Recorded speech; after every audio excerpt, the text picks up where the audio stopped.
acá, por haber llegado temprano y en un día donde el tránsito estaba tan agitado. Muchas gracias, Antonio. Es un gusto desde el Centro de Estudios para el Desarrollo organizar una conferencia suya en su primera visita a Uruguay. Y bueno, un gusto tener esta convocatoria. Quiero darle la palabra en primer lugar a Soren Soikas de la Fundación Konrad Adenauer, quien sin el apoyo de la Fundación no pudiéramos realizar esta ni tantas actividades del Centro de Estudios. Bueno, muchas gracias, Agustín. Muchas gracias a ti, Hernán, por la, como siempre, muy buena cooperación. Buenas tardes, señor Escotado. Buenas tardes, señoras y señores. Como representante de una fundación política alemana que nos dedicamos a la promoción de la democracia no solo en Alemania y en Europa, sino en muchos países en el mundo, es un gran gusto para mí poder apoyar esa actividad. Yo estuve leyendo algunas cosas sobre usted, obviamente, en los periódicos estos días, y yo me quedé pensando en una cita que yo encontré en una entrevista con El País y que me gustó muchísimo. En ella usted habla de, y voy a citar, el coraje de ir desmintiéndose, porque cada vez que nos acercamos, observamos más detenidamente un fenómeno, siempre, sin excepción, el fenómeno cambia. Y entonces o nosotros nos sentimos contrariados porque queríamos que fuera como pensábamos antes de investigarlo, o nos sentimos bendecidos y honrados porque la verdad nos desmienta. Digamos que los seres humanos podrían clasificarse entre confirmadores e investigadores. Yo pertenezco a la segunda categoría.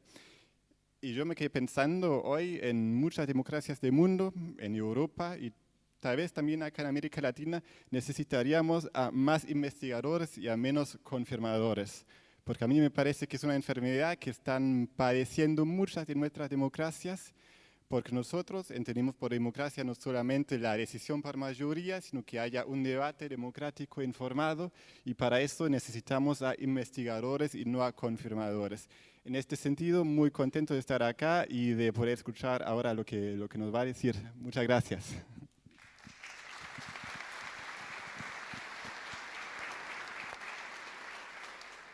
Muchas gracias, Soren. Sirvió de excelente introducción para la expectativa que está generando el profesor. Ahora quiero darle la palabra a Conrado Hughes, quien es uno de los artífices, el principal artífice de la presencia de Escotado en Uruguay, que también nos va a hacer una breve introducción. Nadie me cree que voy a hacer una breve introducción, pero es verdad.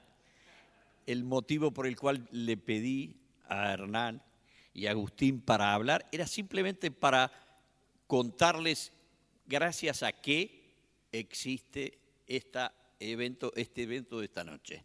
Y eso tiene que ver estrictamente con dos cosas: la calidad personal de un extraordinario sabio y la red de redes, y en particular Twitter.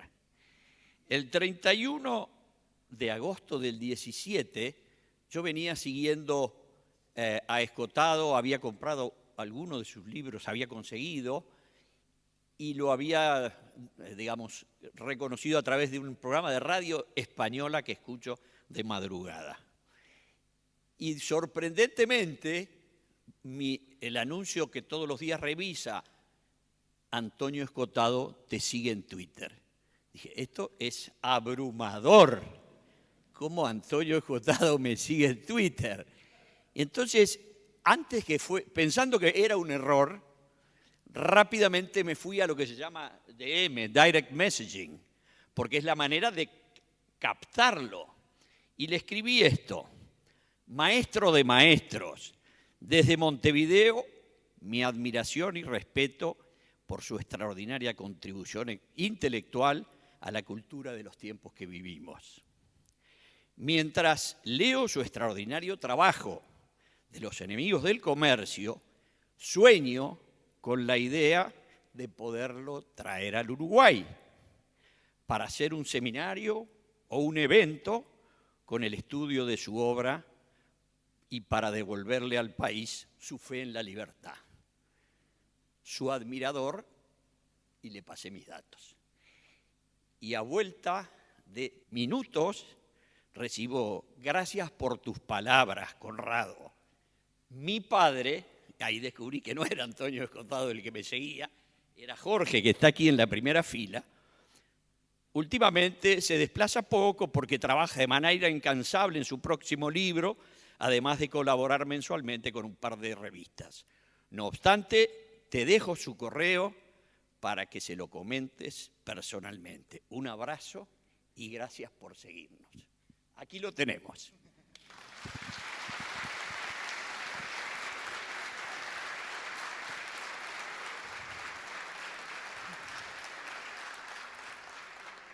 Bueno, y sin más y con ya dejado bien en claro la humildad de Antonio, le paso la palabra a Hernán Bonilla, director ejecutivo del CED, que va a hacer las veces de interlocutor en este diálogo con el profesor Escotado. Gracias. Muchas gracias a cada uno de ustedes por estar. Muchas gracias especialmente, Antonio. Es un honor y un privilegio para el Centro de Estudios para el Desarrollo contar contigo en tu primera visita a nuestro país. Habrás notado tu popularidad por esta tierra. Estoy abrumado. Y el afecto también que tenemos por tu persona y por tu obra. Sí. A mí me toca la agradable tarea, en primer lugar, de presentarlo, y en segundo lugar, luego de que nos hable sobre el tema que nos convoca, que se nos ocurrió que era a raíz de tus últimos libros, Libertad y Desarrollo, con la amplitud de mira con la que sabemos que Antonio Escotado mira estos temas, y luego tener un diálogo con algunas preguntas que vayan surgiendo a partir de la charla. Quiero simplemente agradecer especialmente el apoyo de la Fundación Konrad Adenauer, como siempre, en los eventos del Centro de Estudios, el apoyo del diario El País, en este caso, como decía Agustín, también muy especialmente a Conrado Hughes, que fue el que logró el milagro de poder tener a Antonio en Uruguay. Y simplemente, cayendo en un lugar común, voy a decir que voy a presentar a alguien que no necesita presentación, pero algún breve dato. Antonio Escotado nació en Madrid en 1941, es jurista, filósofo y sociólogo, ha traducido a Hobbes, Newton, Jefferson, entre otros, ha publicado una quincena de libros, entre los que se destacan La conciencia infeliz, Ensayo sobre la filosofía de la religión de Hegel, Realidad y sustancia, El espíritu de la comedia, entre muchos otros. Seguramente muchos de ustedes que lo siguen a Escotado hace años lo conocen especialmente por la historia general de las drogas. Sus últimos libros son los 3 tomos sobre los enemigos del comercio y ha tenido una explosión en los últimos años a través de las redes sociales, en YouTube, Twitter y demás, que ha tenido un alcance fenomenal que también se constata en nuestro país. Así que, sin más, y simplemente reiterándole muy especialmente el agradecimiento, le doy la palabra a Antonio Escotado. Pues sí, la verdad, para empezar, este es el sitio más bonito de conferencias donde he podido estar. Montevideo me parece la única capital del mundo que tiene esta cantidad de arbolado, esta cantidad de casas bajas. En fin, me parece que es la capital más bonita que haya estado. No puedo asegurarlo tanto como aseguro que esta sala es única en toda mi trayectoria de charlista o conferenciante. Les agradezco muchísimo y la atención que me prestan.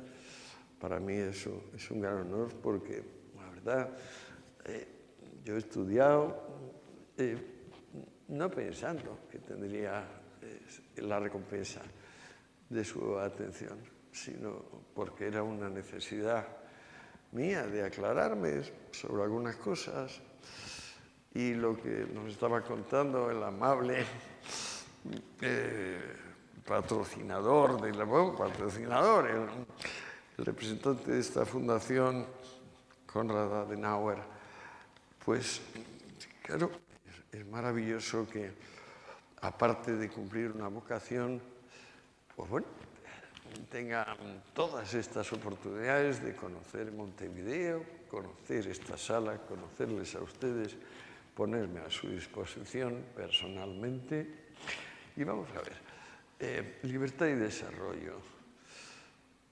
Siempre he improvisado, pero en algunos casos, porque las excepciones confirman la regla, pues me hago una pequeña chuleta, decimos en España, un pequeño resumen para no despistarme demasiado. Hay personas que para entender los fenómenos les basta el método clasificatorio. Esto es A, esto es B, esto es Z, o esto es 34, esto es 39. A mí no me basta. Yo necesito saber cómo empiezan las cosas y cómo siguen. Entonces les propongo ver cómo nació y cómo sigue lo políticamente correcto. Vamos a ver si luego están ustedes de acuerdo conmigo en cuál es el origen, cuál es la génesis de lo políticamente correcto. Hacia los años 30, en Europa, domina lo que me gustaría proponerles como concepto, el de historia intelectual, tanto del mundo como de Europa en particular y, por supuesto, de América. Por historia intelectual entiendo una combinación de ignorancia, sesgo y, bueno, ya está en sesgo el parcialismo que iba a decir, ignorancia y sesgo. A mi juicio, uno de los más grandes pensadores del siglo XX lo tenemos muy olvidado, pero mucho, y es el ruso de nacimiento Alexander Kojève. No recuerdo bien en qué año nació, no me parece muy relevante tampoco. Murió dando una conferencia en la principal institución que fundó, que es la Unión Europea. Porque aunque quizás no estén ustedes informados, este hombre fue un coloso, sobrino carnal de Kandinsky, que durante algún tiempo fue el director del Ministerio de Propaganda y Cultura de Lenin, Narkomkulta, lo llamaban.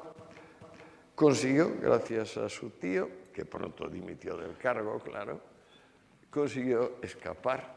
Debía tener, pues no sé, 15, 16, 17 años, completar sus estudios en Alemania brillantemente, pues estudió a la vez. ¿Me oyen ustedes? Es que parece que... ahora sí. Completó estudios de economía, matemáticas y filosofía. Y en el año 34 empezó a dar un seminario en la Escuela de Altos Estudios de París sobre la filosofía de Hegel, más concretamente sobre el concepto de la muerte en la filosofía de Hegel.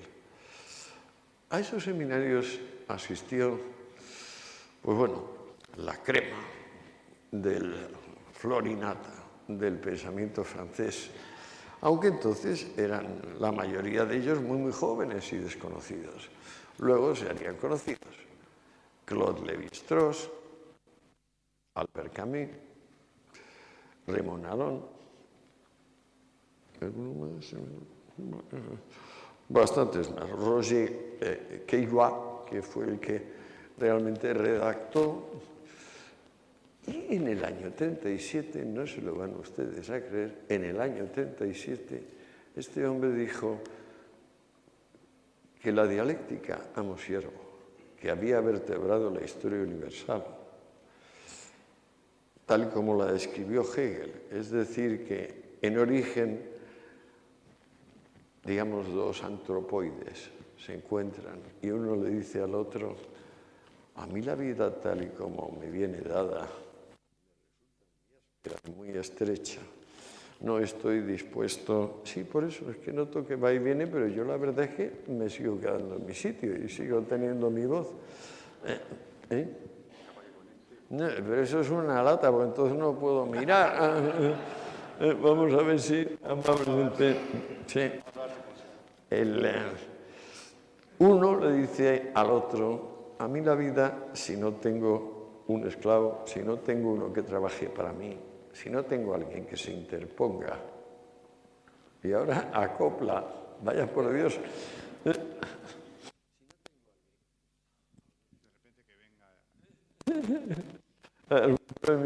No. Es como el viento que va y viene. ¿Sí? Que debo tenerlo ahí pillado de alguna manera, ¿no? Bueno, pues otra cosa aquí.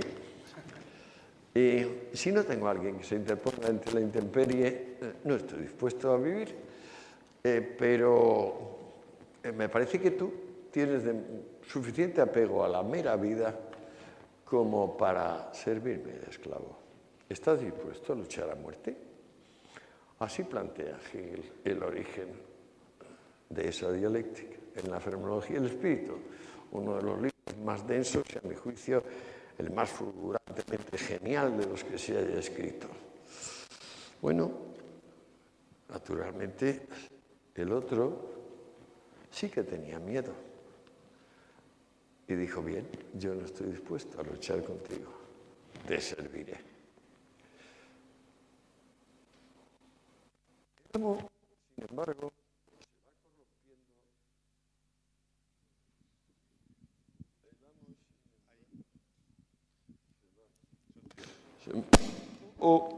esto sigue fatal. Vamos a ver. Esto sí que es una novedad, ¿eh? Es el sitio más bonito y al mismo tiempo el más liado. Vamos a ver si esto aguanta ahí y no se me cae.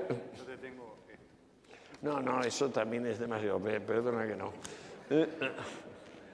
Bueno, el amo, con esta primera actitud arrogante, se mantiene, pero como el siervo va efectivamente mediando entre el mundo y él y le da las cosas acabadas en vez de ásperas y duras como vienen naturalmente, el amo se va hundiendo en la molicie.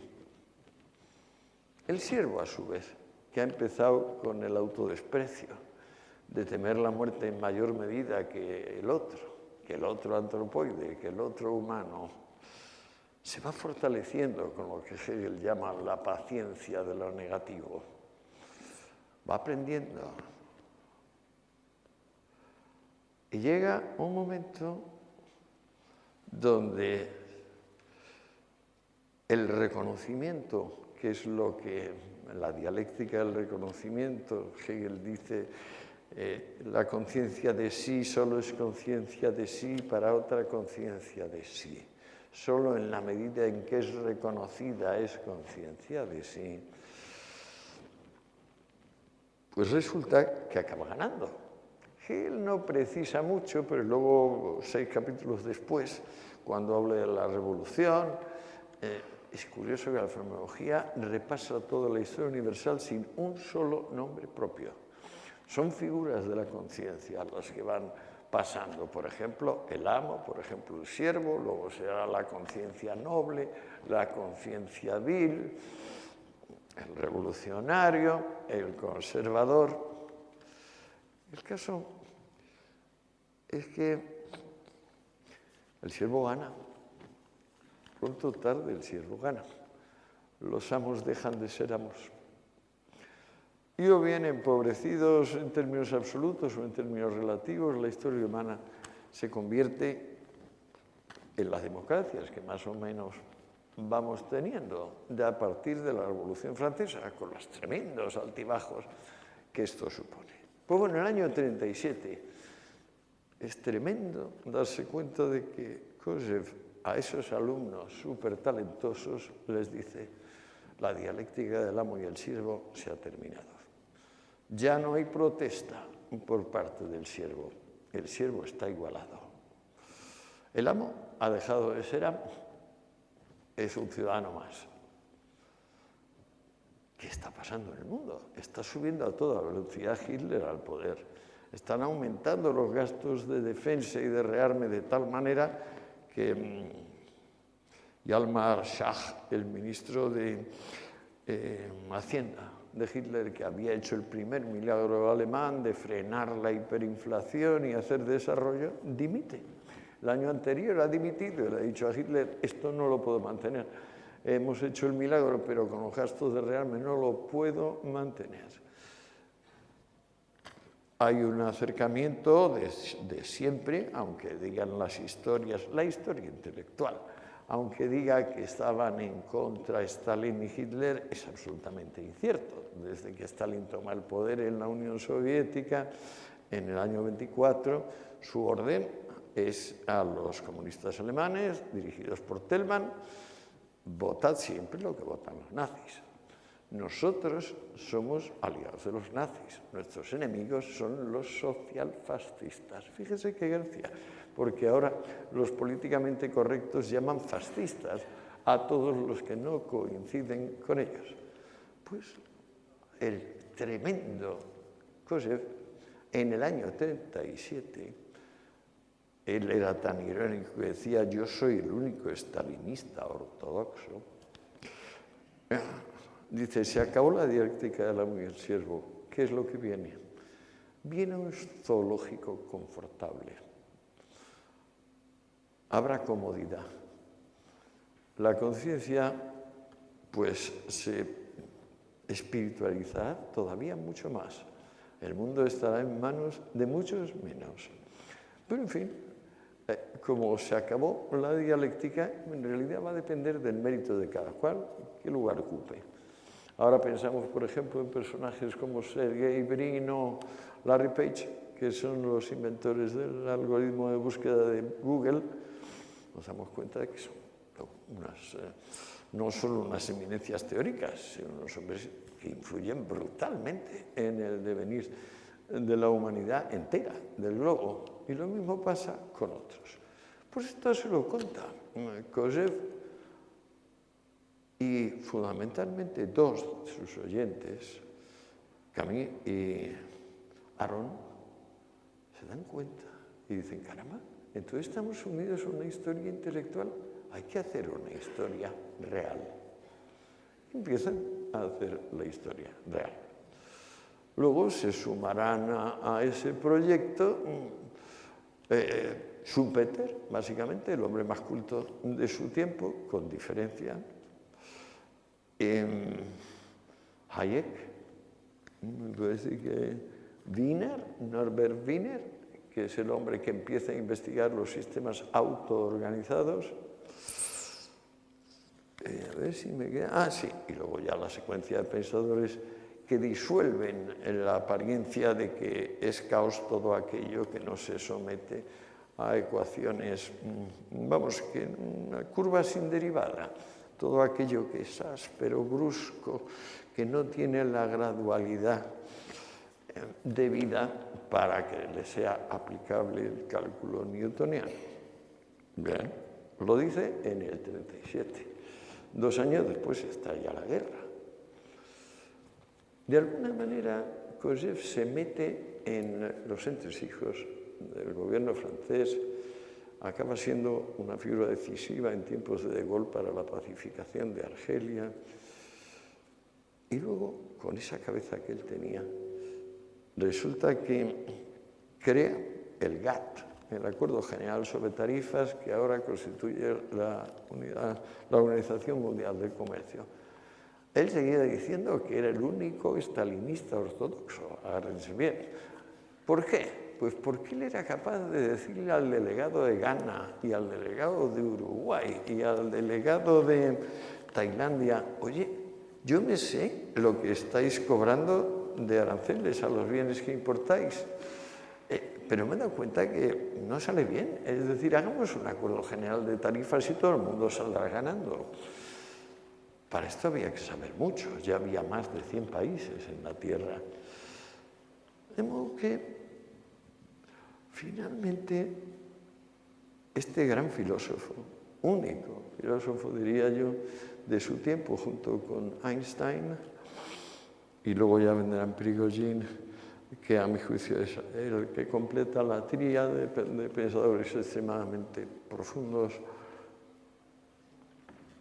pues dice, me voy a convertir en estadista, porque el filósofo entiende, y a mí me ha cumplido entender.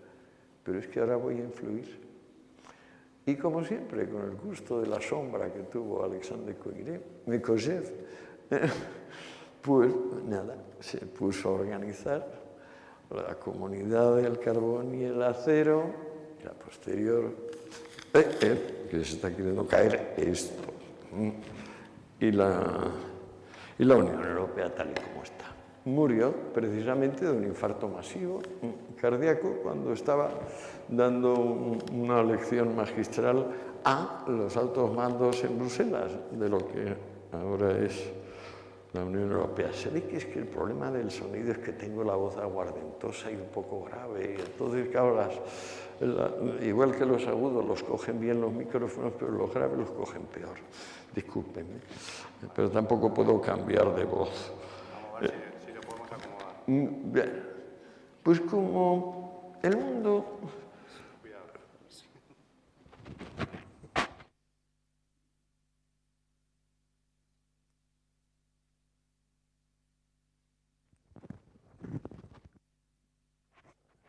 Muy bien. Esperemos que vaya, pero oh, qué bien, ahora suena mucho. El mundo acompaña, sin embargo, a Kojève, y cuando termina la Segunda Guerra Mundial, hay un fenómeno fantástico, el Plan Marshall. Marshall, me encantaría hablarles un poco del general Marshall, es un personaje extraordinario, y pues, ¿no?, saca a Europa de la miseria. De paso, enriquece brutalmente a los Estados Unidos de Norteamérica. No pudo haber más éxito que el Plan Marshall. El primer país a quien se ofreció formar parte del Plan Marshall fue la Unión Soviética. Y ahí se le empezó a notar de verdad muy seriamente la debilidad a la Unión Soviética y a Stalin. Porque, claro, la única condición del Plan Marshall es que los acuerdos sean multilaterales y que no se revendan ni se monopolicen ninguno de los bienes que se están moviendo en función de las inversiones iniciales. Eso significaba, en definitiva, para Stalin no mandar. Y no mandar para Stalin era lo mismo que morir, no ser. De modo que creó esa criatura llamada Comecom, que es justo lo contrario del Plan Marshall. Es decir, todos los bienes, aunque se trate de pueblos contiguos, por ejemplo, de una ciudad alemana contigua a una ciudad húngara, tienen que ir a Moscú y volver de Moscú para ir al otro sitio. Justo lo contrario del plan del general Marshall y de los economistas que le sustentaban. Ahí se consolidó la pobreza relativa, pero incontenible, el fenómeno de desnutrición imparable, la necesidad de montar un telón de acero, etcétera, etcétera. Tardó bastante en verse, tardó como 10 años en verse. Pero el primer fenómeno que demostró que realmente la dialéctica del amo y el siervo había caducado en buena medida fue la maniobra de Stalin de aislar Berlín. Ese año, si no recuerdo mal, fue el 52, quizá el 51, creo que el 52. Bueno, parecía imposible que una ciudad de 2,5 millones de personas fuera abastecida, ¿no? Imposible. Pero el esfuerzo que hicieron ingleses, franceses, alemanes, australianos, canadienses, fue tan fantástico que acabaron haciendo que un avión aterrizase cada 30 segundos, óiganme bien, 30 segundos, y descargando todos los aviones en cuestión de 10 minutos o algo así. Cosas portentosas que para Stalin eran imposibles, pero de repente el odio que tenía Alemania a Francia, el odio que tenía Francia a Inglaterra, el odio que tenía Inglaterra al continente en general, todo se disolvió como un azucarillo. Todo empezó a ir muy, muy bien. Entonces aquella propaganda le empezó a hacer un daño tremendo a Stalin. Y lo que había sido en principio una operación de demostrar su poderío, se acabó convirtiendo en un infierno. De modo que bastante antes de que él unilateralmente declarase suspendido el bloqueo, ya se había dirigido a los embajadores franceses, ingleses, norteamericanos, diciendo, no, acabemos con esto. Y hay un célebre telegrama de Truman diciendo, no, amigo mío, no. Tenemos aquí una ocasión perfecta, porque unos sitiados tienen un nivel de vida 3 o 4 veces superior a los sitiadores. Van ustedes a tragar esta amargura necesariamente y durante un buen rato. Y efectivamente, hasta tal punto que duró 4 meses más el puente de lo que duró el bloqueo. Durante el puente, la filosofía de Kojève floreció con 2 figuras de la conciencia que a mi juicio sustituyen al amo y el siervo, el rebelde y el emboscado. El rebelde a través del gran libro de Camus, donde distingue al rebelde del revolucionario, y el emboscado a través de la emboscadura. Ya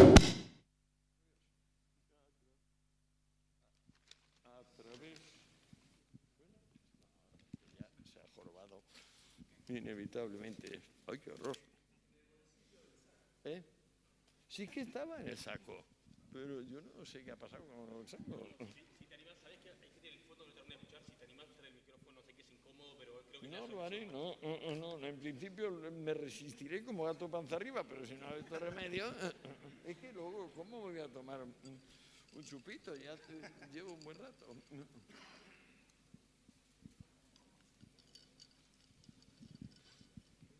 Esto quiere decir que se ha roto, ¿no?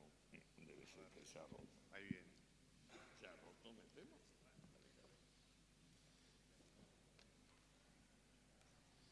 No, a ver si en el bolsillo. A ver, parece que sí. Discúlpenme, estas son irregularidades graves. Quede esto por afuera. Pues bien, el emboscado y el rebelde son una filosofía del sí. Toda la historia intelectual es una historia del no. Es una historia basada en entidades negativas. Empezó con el diablo, que obviamente no puede existir, puesto que siendo la suma de las imperfecciones, pues bueno, tampoco puede tener la perfección que se llama existencia. Y terminó con el diablo aplicado en la práctica, que es la mercancía, el valor de cambio, el capital. Pues toda esta filosofía de entes negativos, como si por ejemplo existieran el no folio, por supuesto existen los folios, el no folio no existe.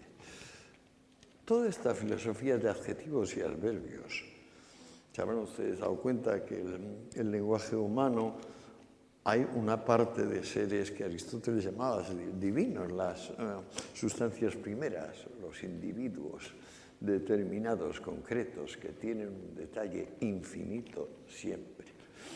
Y luego lo que opinamos nosotros del mundo, esos son los adjetivos y los adverbios. Además de los nombres propios, tenemos las acciones. Las acciones son los verbos. Bien, un discurso basado en la razón y en la realidad debe serle suficiente los verbos y los sustantivos para salir adelante. Hay, sin embargo, discursos como el de Víctor Hugo o el de Marx. No sé si saben ustedes que el 67 es el mismo año donde se publica El Capital y Los Miserables. Son libros que son como el envés y el derecho de una moneda. El mismo libro tiene una profusión gigantesca de adjetivos. Por ejemplo, cuando Marx debe definir la mercancía, esperamos conceptos a través de verbos o de sustantivos, ni uno. Hay 13 adjetivos que describen la mercancía, desde fantasmagoría, alma de no sé cuántos, mesa a la cual le salen alas, 13. Lo tengo referenciado en Los enemigos del comercio en la parte del análisis del primer capítulo del libro 1 del Capital.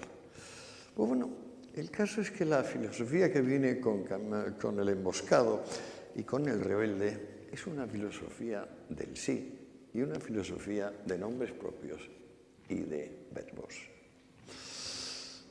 que como está vinculada a lo que acaba de suceder del puente, aéreo y la concordia europea. Europa llevaba muchos siglos, quizá 1000 años, dividida por los rencores internos. Pues se creó el mundo que estamos viviendo ahora, la extrema comodidad, el fin del amo y el siervo, el comienzo del sobrar. Las crisis en el futuro no serían de escasez, sino de stocks no vendidos. Es decir, que uno había calculado que podía y debía hacer millones de cosas y luego resultó que solo se podían vender 1000, ¿no? Esas son las crisis actuales. Bueno, pues ya hemos tocado la primera parte. Y me dirán ustedes, ahora, ¿y esto qué tiene que ver con lo políticamente correcto? Pues sí, y mucho.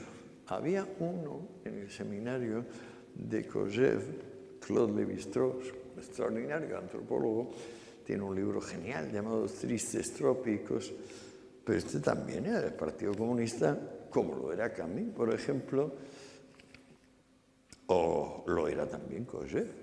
En Francia era imposible ascender dentro de los altos cargos del gobierno sin ser del Partido Comunista.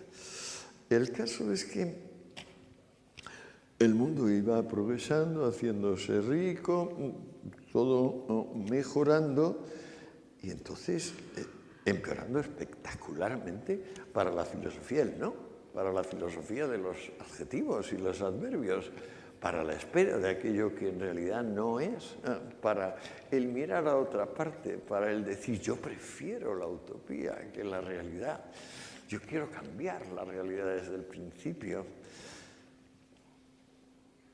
Entonces apareció lo que a mí me gustaría llamar filosofía o pensamiento de segundo orden, de segunda fila. En este pensamiento de segunda fila destacaron inmediatamente la pareja Sartre-Beauvoir, que probablemente son los más talentosos pensadores del no. No ya de su tiempo, sino de todos los tiempos. Y, bueno, con ellos se expandió la cuestión colonial. Estudios poscoloniales o anticoloniales, anticolonialismo, se daba por hecho que cuando las colonias, que estaban en un acelerado proceso de independencia, empezando por la India, que iban rápidamente a hacerse prósperas, que al quitarse al invasor colonial se quitaban un baldón enorme y que eso les haría, pues nada, pues instalar de nueva planta las fábricas, los negocios, con una sociedad, al no existir el colono ni la metrópolis, que aquello iba a ir estupendamente. El ayudante de Sartre en este sentido, Frantz Fanon, escribió Los condenados de la tierra, una de las obras, yo creo, la decisiva de los años 50-60, sobre todo de los 60. Y, por ejemplo, a Sartre se le ocurre aquella crítica de la razón dialéctica. A mí me gustó mucho, en el tomo 3 de Los enemigos del comercio, dejarle simplemente coger párrafos suyos, ligarlos y decir, que vea el lector qué es lo que dice este caballero, porque basta con él. Es decir, cuando la crítica es a fondo, basta que lo criticado se exponga a sí mismo, no hace falta añadir nada. Bueno, pues si combinamos la obra de Sartre y de Fanon, salía aquella visión del mundo de que, acuérdense ustedes que había tres mundos, el occidente, el ruso y sus, el sovietizado con sus satélites y tal, y el tercero. Este tercero o acababa de independizarse o se iba a independizar e iba a ir fenomenal. En el año 59 triunfa Fidel Castro en Cuba y cuenta con el beneplácito mundial, por ejemplo el mío, que yo debía tener entonces 18 años. Entusiasmados estábamos todos con Castro y poco después la Unión Soviética utiliza a sus hombres como cuña para entrar en África en las famosas misiones con mayúscula, como las llamaba Fidel, y monta unos tremendos ciscos en Guinea, en Angola, en Mozambique, en Etiopía, en Eritrea, con consecuencias dantescas en algunos casos. Lo que sucedió con Mengistu, por ejemplo, en Etiopía, es una masacre solo comparable con las que hizo Stalin y Lenin en Rusia, por número de personas y proporción de la población. En Mozambique, 3/4 de lo mismo. En Angola todavía colea el asunto.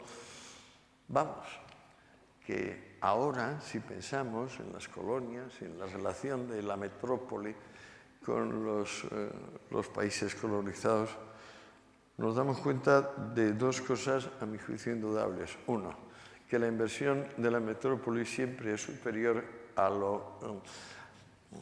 retorno de las colonias. Es decir, que las colonias siempre salen ganando. Como ganó, por ejemplo, España, y mucho, de ser colonizada por los romanos. Como ganó muchísimo el Mediterráneo de ser colonizado por los griegos, comercialmente. Y como ganó espectacularmente Asia al llegar los holandeses y luego los ingleses. Es decir, que la inversión que hace la metrópolis en el país es siempre superior a lo que se trae de productos de ese país. Estoy pensando en la famosa montaña de Potosí, de plata, ¿no? Comparado con el capital humano que recibió Bolivia, Argentina era la estación de paso para aquella plata, pues claro, el capital humano, el know-how que traen las metrópolis es siempre muy superior a aquello que se llevan en materias primas o en vidas humanas de los que se resisten, por ejemplo. Bueno, esta es la primera cosa que es espectacularmente ignorada, pero a mi juicio espectacularmente indiscutible. La segunda es que una vez conseguida la independencia, las consecuencias han sido de mal en peor, salvo India. No sé si ustedes recuerdan lo que ha estado pasando en Indonesia, ya comentamos lo de África, pero se creó el concepto antiimperialismo o el concepto imperialismo, que viene a ser lo mismo. La única nación del planeta que si no es imperio no es, resulta ser Rusia. Pero no de ahora, de hace 1000 años. Y sin embargo, se habrán dado ustedes cuenta que no aparece como nación imperialista. La nación imperialista son los Estados Unidos de Norteamérica, que si se fijan en el discurso de despedida de Washington, es el país más aislacionista del planeta. Solo ha firmado un tratado que está pensando revisar, el de la NATO o la OTAN. Es el único que ha firmado, porque los americanos quieren relaciones comerciales, pero nada más con los otros. Tienen mucho temor de relacionarse con los demás porque pasaron una larguísima y atroz guerra con los ingleses que estuvieron a punto de perder. Si no llega a ser que estaba lejos y hubo la ayuda de los franceses, hubieran perdido aquella guerra. Y entonces odian las colonias. Entonces la historia intelectual, que venía de capa caída desde lo del puente aéreo de Berlín y el enriquecimiento del planeta, pues claro, recibió por un lado un balón de oxígeno y por otro lado un puñetazo de knockout con lo que iba a suceder en los años,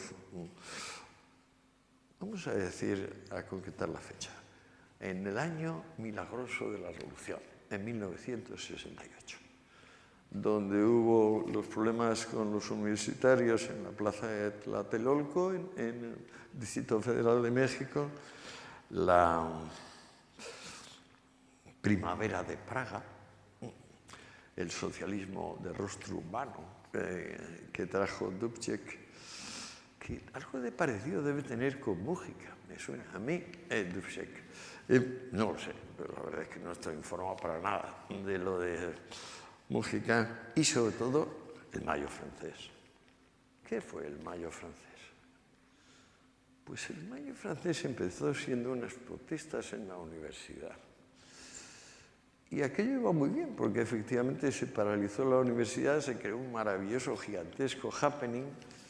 Bueno, hay un cuarto fenómeno que no se menciona de la masacre de Tlatelolco, Primavera de Praga, mayo del 68. El evento principal es el Festival de Woodstock, pero para la historia intelectual no existe. O sea, la historia intelectual solo toma en consideración otro tipo de fenómenos. Entonces, en mayo del 68 empezó siendo una revuelta estudiantil, pero ya todos los profesores formaban parte de este pensamiento que yo les dije de segundo orden, el pensamiento del no, el pensamiento que no sabe afirmar, que cree en entes negativos, en el no folio, no zapato, etc. Ese pensamiento, digamos, tenía como gran pope en Francia a Claude Lévi-Strauss, que en principio estuvo de acuerdo con los eventos de la universidad, la parálisis y todo esto, pero luego empezó a ver lo que pasaba y pues lo que pasaba era progresivamente delirante. O sea, los líderes universitarios fueron llevados a la televisión francesa y hablaron. Pero luego las señoras de mi edad y los señores de mi edad que les escucharon empezaron a sentirse progresivamente espantados de las cosas que les decían aquellos estudiantes. Como aquello coincidió con la huelga de la Renault, que es la más importante empresa francesa en aquel momento al menos, pues parecía que iban a hacer una alianza obreros universitarios. Pues no, señor. Los universitarios se fueron a las fábricas y les mandaron a otro sitio. ¿Por qué? Porque habían ido a la Sorbona los delegados sindicales, entre otros de la Renault, y allí los jóvenes universitarios, haciendo uso del pensamiento de segundo orden, el del no, los entes negativos, los habían expulsado de la Sorbona diciendo que eran unos revisionistas, unos reaccionarios, que no pedían lo que había que pedir. Recuerden ustedes que era pedir lo imposible, era uno de los lemas del 68. Entonces, la primera semana de mayo, ese éxito inmediato de la universidad, la gente empezó a acampar en las clases y tal, no se dieron cuenta que también habían ido a la huelga el personal de la limpieza y los demás ayudantes. Al terminar aquella primera semana, la higiene de la universidad se tornó hipercrítica. Es decir, los baños eran inhabitables, la suciedad llenaba primero la universidad, luego se encargó de colapsar el tráfico, las calles, la basura no fue recogida, las gasolineras cerraron.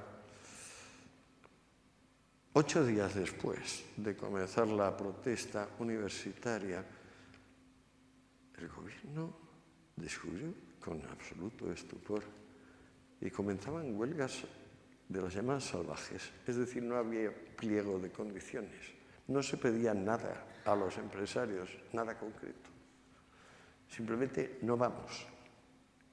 ¿Cuándo volvemos? Tampoco lo decimos, en realidad no lo sabemos nosotros mismos. Estaban bastante enfadados los obreros con los universitarios porque habían tenido ocasión de hablar y hablar y hablar en la televisión y se habían ido cubriendo de cada vez de más oprobio y más horror.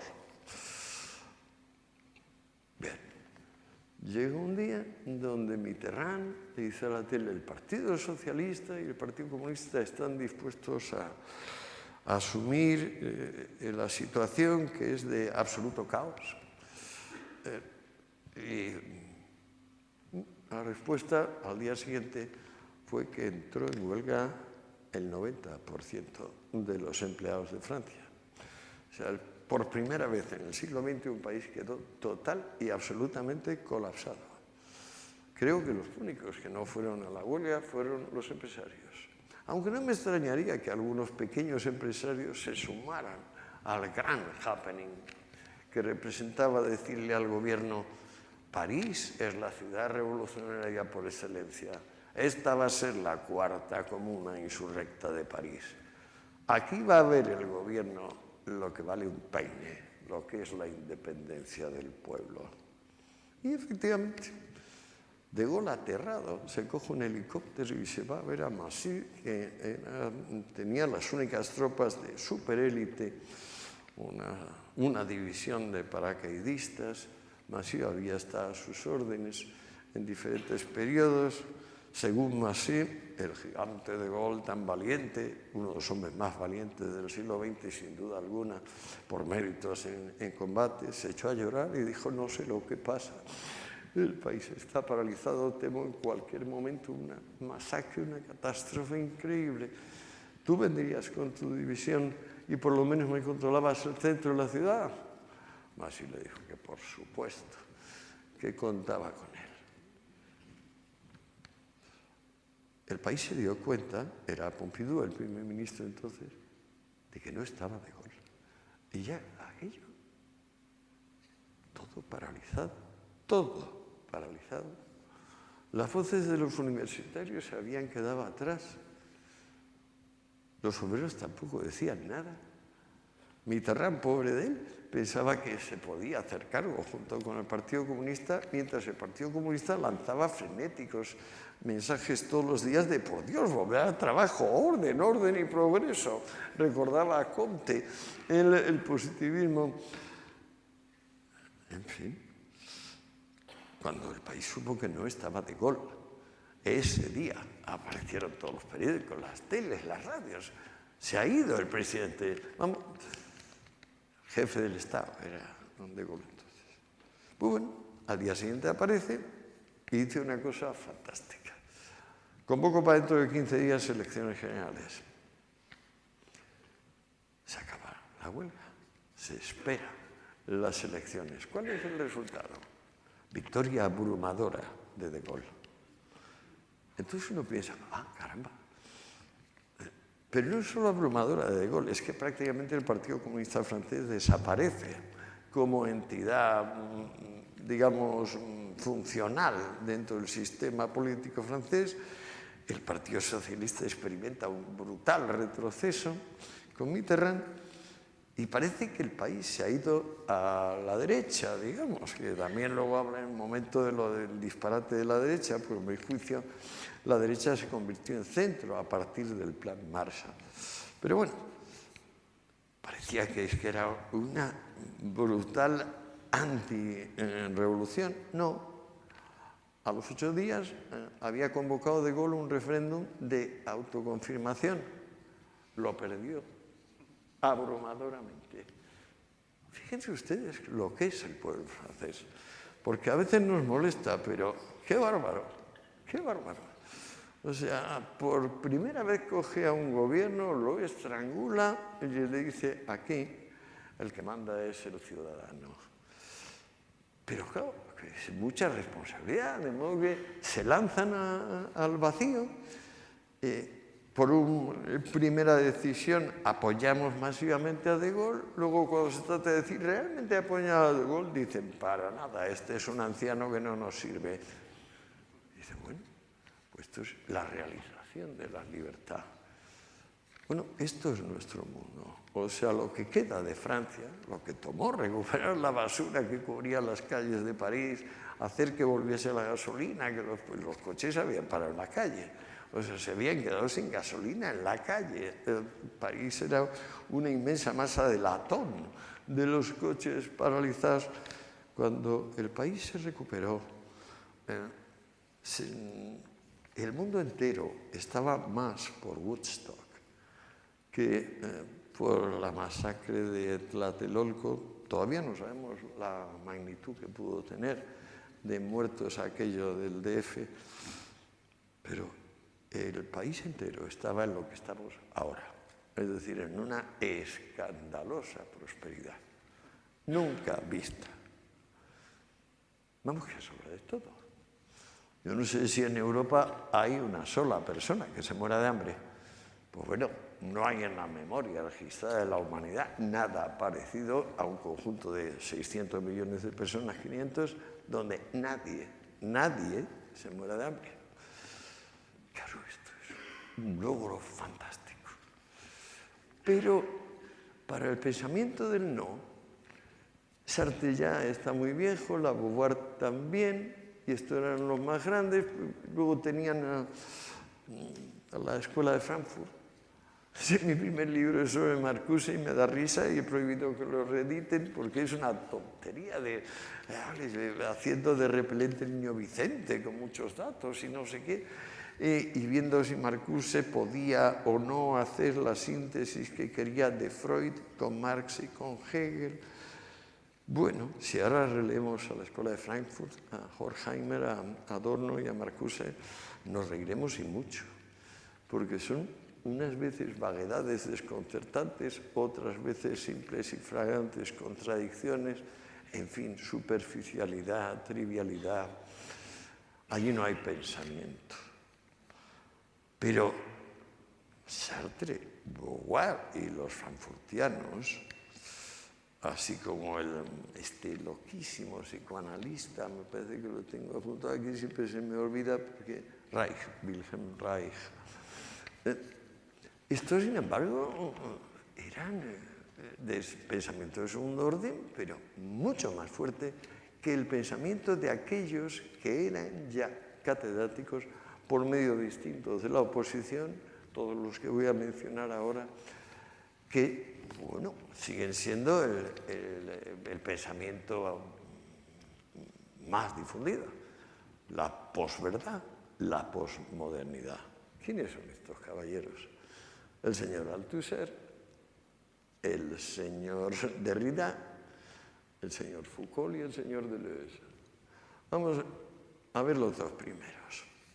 Los dos primeros dejaron memorias póstumas. Bueno, Althusser tuvo la truculencia aquella de estrangular a su esposa antes, que fue un poquito raro, pero dejó unas memorias de L'avenir dura longtemps, el futuro dura mucho, donde confesó una cosa curiosamente convergente con lo que nos quedó del diario íntimo de Derrida, que también se publicó póstumamente.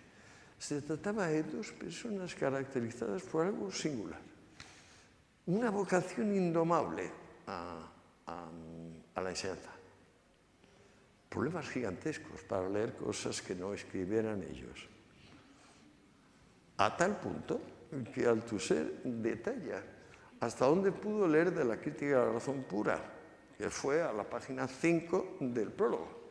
Lo que le sucedió con Spinoza, con Hegel, con una franqueza increíble, lo cuenta. Y dice, yo, claro, me he pasado la vida con esta sensación de que me van a denunciar, que soy un fraude, la gente va a saber que no puedo leer. Y yo no sé por qué no puedo leer, porque quiero leer, pero no lo consigo, me pongo muy nervioso, me duermo, me dan ataques de ansiedad. Qué curioso. Althusser, Derrida, estos tuvieron una influencia y la siguen teniendo colosal en las universidades más selectas de los Estados Unidos. Y el destilado de estos dos hombres es el pensamiento posmoderno. Vamos a ver un momento los otros dos. El señor Foucault. Foucault no consiguió que fuese aprobada su tesis porque el tribunal consideró muy razonablemente que la bibliografía era ridícula y que además ni siquiera estaba bien citada.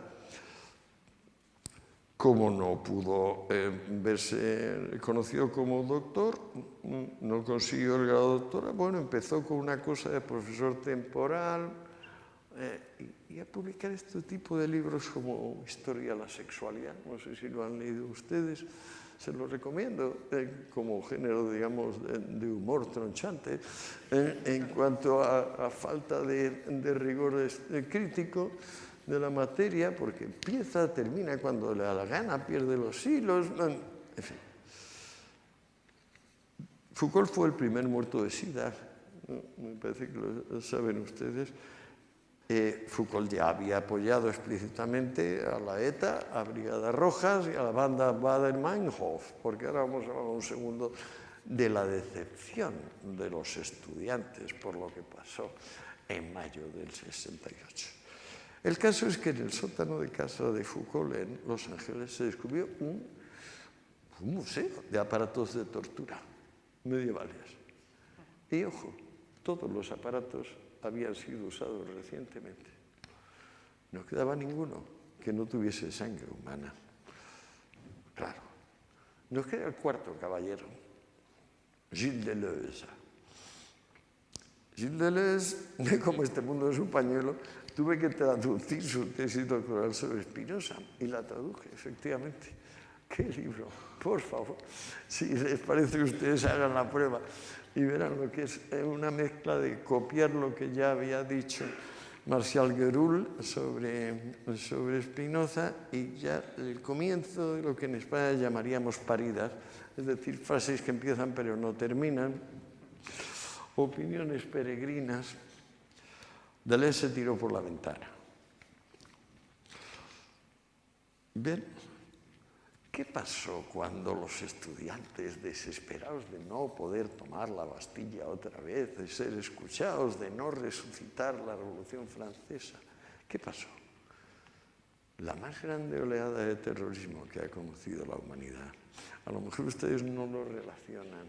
En el año 67, un año antes, se crea la organización, la OLP, dirigida por un premio Nobel de la Paz. Es curioso, ese carnicero grandioso llamado Arafat tiene el premio Nobel de la Paz, ese caballero. Pues bueno, siguiendo la estela de la OLP, y eso ya lo sé personalmente, abastecidos por los barcos de la OLP, que eran los únicos que cruzaban el Mediterráneo relativamente armados, así comenzó a abastecerse ETA, Baader-Meinhof, Brigate Rosse, y bueno, era poco lo que sucedió en Europa en comparación con lo que les esperaba a ustedes en este continente. Porque en este continente les esperaba Sendero Luminoso. Pensábamos que el combat ruso, que fue un poco antes de la Revolución Soviética, había batido todos los récords de atrocidad y de muertos. No, nos equivocábamos mucho. El Sendero Luminoso los ha batido con enorme diferencia. Hubo años en que en España pues, había un muerto al día de la ETA. En el IRA, en Irlanda, bueno, logró el dudoso récord de multiplicar por 10 los muertos de la ETA. Y claro, pues las hazañas de Brigadas Rojas, las hazañas de la Baader-Meinhof, estaban ya tan imbuida la prensa, los periódicos de renombre, del pensamiento del no, que yo también antes llamaba de segunda fila o de segundo orden, tan imbuidos, que la Baader-Meinhof pudo en la cárcel tener todo, desde las armas con las cuales se mató hasta pues, el apoyo de la prensa. Aún ahora, se leen ustedes el New York Times o el Washington Post y se dan cuenta de que las ideas de la izquierda, siempre a la izquierda, han renacido allí. O sea, nacieron en un pisito de Londres con Karl Marx, pero bueno, ahora nos vuelven desde allá. Vamos a ver. Si no acabo de perder el hilo, cojo un poco de resuello.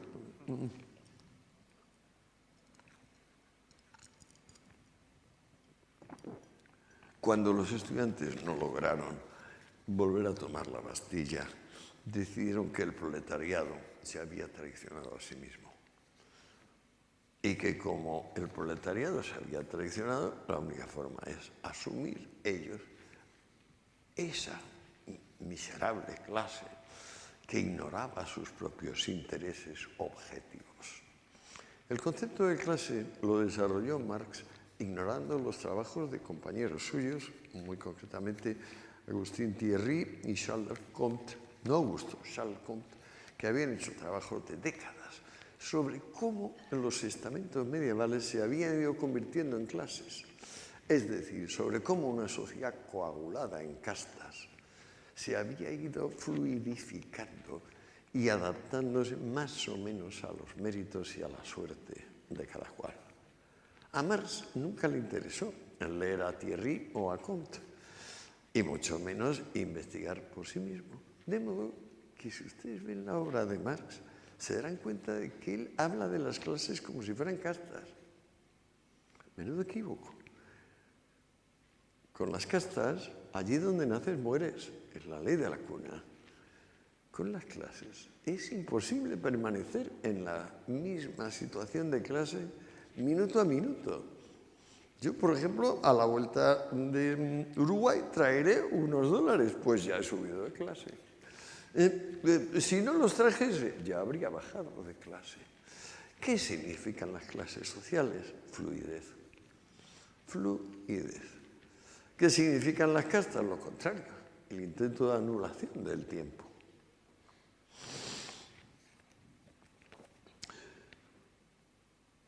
Las cosas estaban más o menos indecisas hasta que de repente, y como por sorpresa, colapsó la Unión Soviética, implosionó, ella solita. El muro de Berlín colapsó.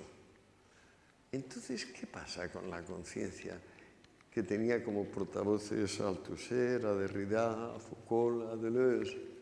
¿Qué pasó con esa conciencia? Acuérdense ustedes. Primero se convirtió en subcomandante Marcos, que fue la luminaria conceptual del momento. Luego, a través de una señora llamada Marta Harnecker, casada con uno de los mariscales castristas o generales, escribió un libro de La izquierda desde Seattle.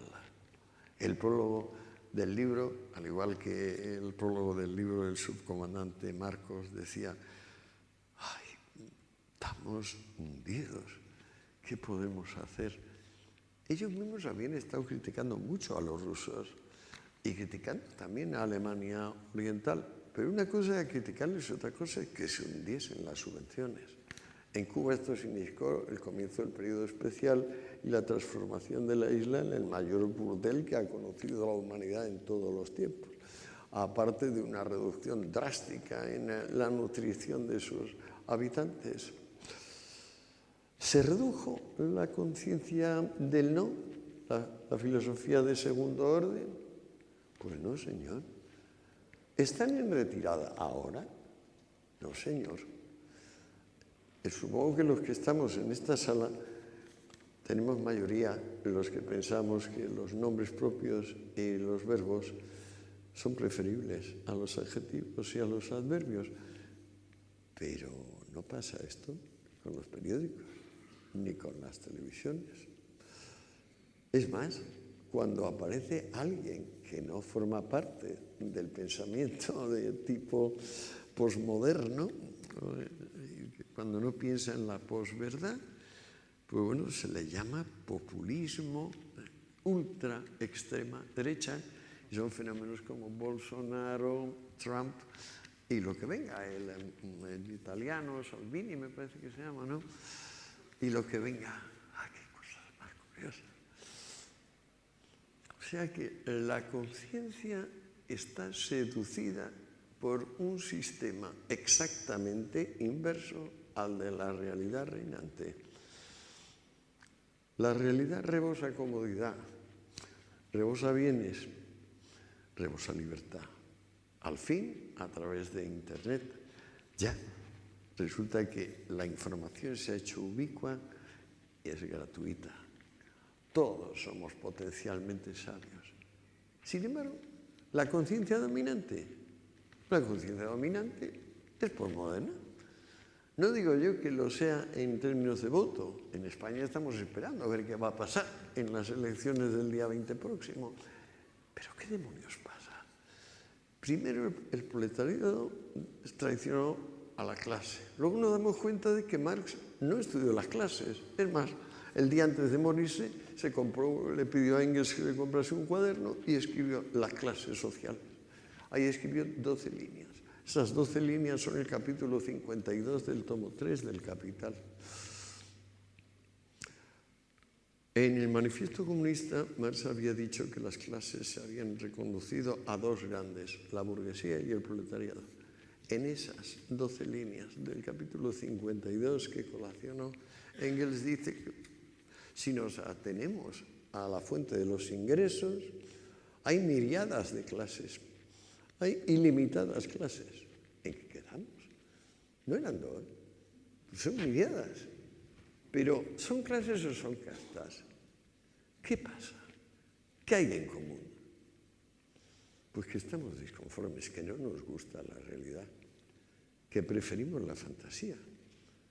Todo menos, bueno, algo parecido a aceptar lo que el hombre sabe, que es que va a morir, lo sabe mucho antes de que le acontezca, hacia los 8 o los 10 años.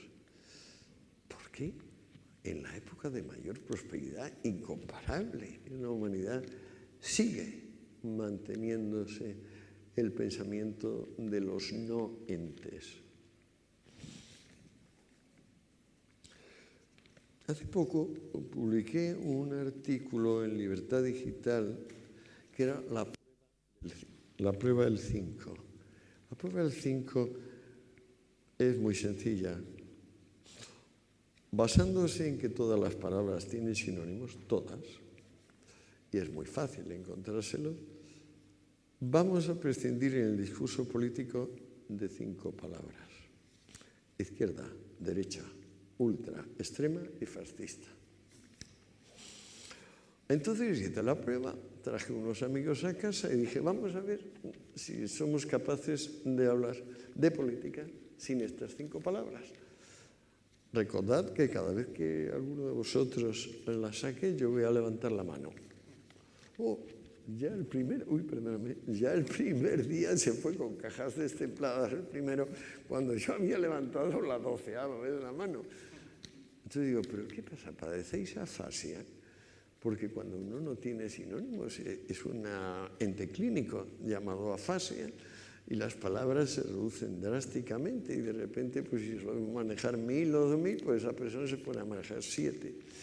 Pues en este caso, en política hemos llegado a la curiosa situación donde si no se emplean 5, no se habla de política. Vaya por Dios. Cosa asombrosa.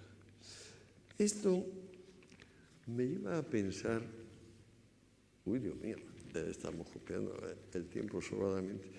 Esto me lleva a pensar en el mesón aristotélico, en el término medio, en que todo lo que sea extremo, además de ser improbable y muchas veces inexistente, es irracional. O sea, que tenemos siempre que buscar el término medio.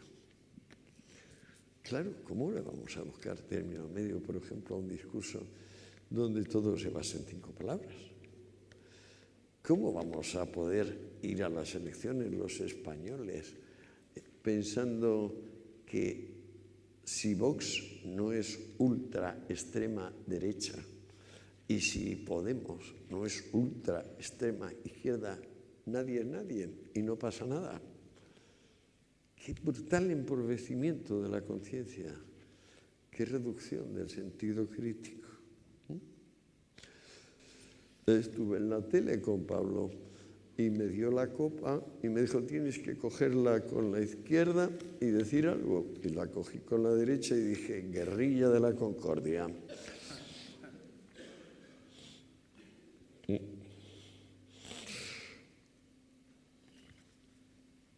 Obama, el Papa Francisco y Trump. Fíjense cosas, 3. Obama se daba de abrazos con Castro y se olvidó que el embargo decretado contra Cuba estaba estrictamente condicionado al embargo que había decretado Castro de los bienes de cubanos y foráneos. ¿A Obama se le olvidó? Se abrazó con los Castro. El Papa. ¿Cómo recibe a Maduro el Papa? ¿Cómo recibe a Raúl Castro? ¿Cómo recibe a Trump o a Macri? ¿Por qué al Papa le molesta tanto la mayoría de los católicos? ¿Cómo es posible que esté en el Vaticano un señor tan remotamente distinto de lo que son la mayoría, estoy completamente seguro, de los católicos del mundo. Y por primera vez en la historia de la Santa Sede hay 2 papas vivos.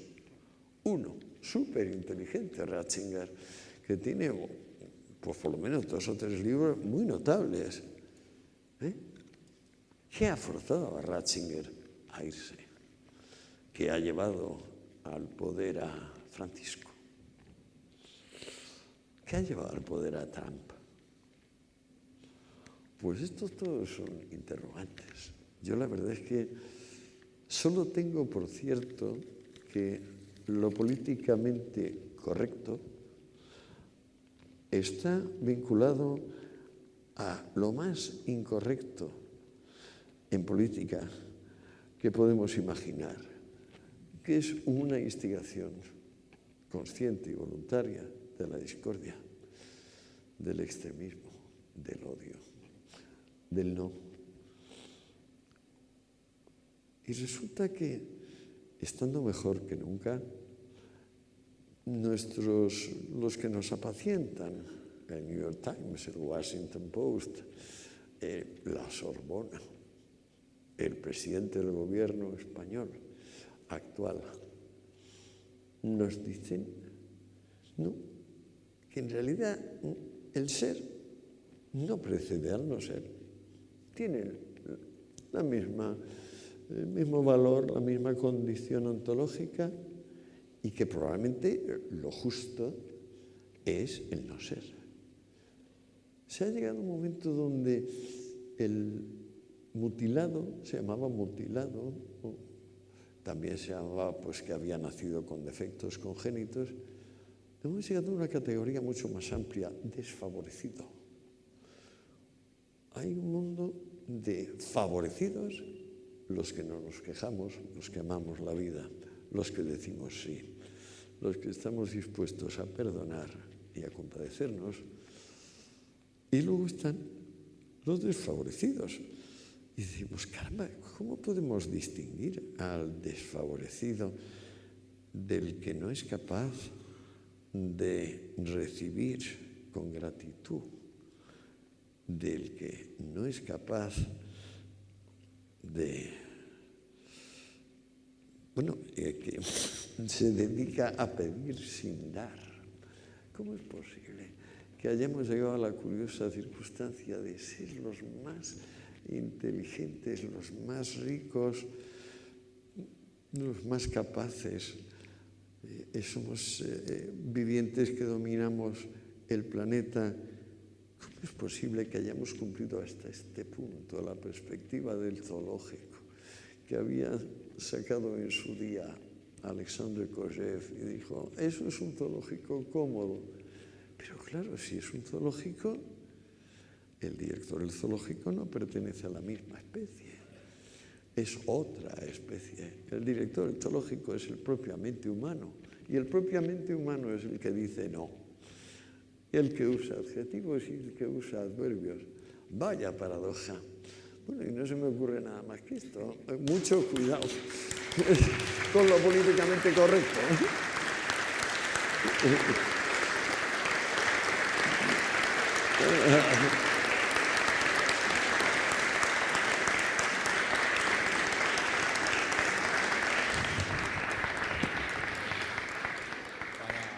Antes de terminar, 2 breves preguntas para, en la medida de lo posible, 2 breves respuestas. Sí.